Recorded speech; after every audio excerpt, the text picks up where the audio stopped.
വയനാട് മേപ്പാടി ജനവാസ മേഖലയിൽ പുലി ഇറങ്ങി എന്ന വാർത്ത ഞങ്ങളുടെ ബ്യൂറോ പറയുന്നു. പൂത്തക്കൊല്ലി സ്വദേശി പ്രഭുവിൻ്റെ വീടിന് സമീപത്താണ് പുലിയെ കണ്ടത്.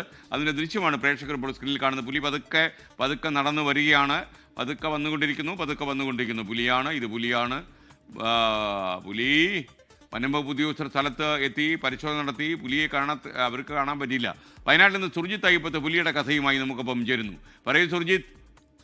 SKN കഴിഞ്ഞ ദിവസമാണ് പൂത്തക്കൊല്ലിയിൽ പുലി ഇറങ്ങിയത്. പുലി സാന്നിധ്യമുള്ള ഒരു പ്രദേശമാണ്. നേരത്തെയും ഇങ്ങനെ പുലിയുടെ സാന്നിധ്യം ശ്രദ്ധയിൽപ്പെട്ട ഒരു പ്രദേശം കൂടിയാണ്. ഇവിടെയാണ് പ്രഭു എന്ന് പറയുന്ന ആളുടെ വീട്ടിൽ സ്ഥാപിച്ച CCTVയിലാണ് പുലിയുടെ ദൃശ്യം കുടുങ്ങിയിട്ടുള്ളത്. എന്തായാലും വലിയ രീതിയിലുള്ള ആശങ്കയുണ്ട്. ജനവാസ മേഖലയിൽ ഇത്തരത്തിൽ പുലി ഇറങ്ങുമ്പോൾ സ്വാഭാവികമായി ഉണ്ടാകുന്ന ആശങ്ക ഈ മേഖലയിലുണ്ട്. ഇതിനടുത്തുള്ള പ്രദേശങ്ങളിലെല്ലാം തന്നെ ഇത്തരത്തിൽ പുലിഭീതി നിലനിൽക്കുന്ന ഒരു സാഹചര്യം കൂടിയുണ്ട്. ഇടയ്ക്കിടെ ഇങ്ങനെ CCTV പുലി കുടുങ്ങുന്ന ഒരു അവസ്ഥ കൂടിയുണ്ട്. തേയിലത്തോട്ടങ്ങളൊക്കെ നിറഞ്ഞ ഒരു പ്രദേശമാണിത്. ചെമ്പ്രമലയുടെ താഴ്ഭാഗത്ത്, അതായത് ആ മേഖലയിൽ നിന്ന് ഇറങ്ങി വരുന്നതാകാം എന്നുള്ളതാണ് കരുതുന്നത്. ഇതിനടുത്തുള്ള പല പ്രദേശങ്ങളിലും തൊട്ടപ്പുറത്തുള്ള ഈ ചുണ്ടേൽ ഉൾപ്പെടെയുള്ള പ്രദേശം, പെരുന്തട്ട അടക്കമുള്ള പ്രദേശം, ഇവിടെയെല്ലാം തന്നെ പുലിയുടെ സാന്നിധ്യമുണ്ട്.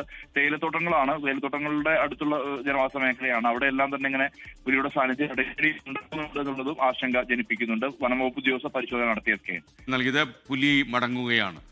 ലോകത്തെവിടെയായാലും ഏത് സമയത്തും 24 വാർത്തകളും ഓഗ്മെന്റഡ് റിയാലിറ്റി പാക്കേജുകളും എക്സ്പ്ലെയിനറുകളും വിശദമായി കാണാൻ ഞങ്ങളുടെ YouTube ചാനൽ നിങ്ങൾക്ക് സബ്സ്ക്രൈബ് ചെയ്യാം.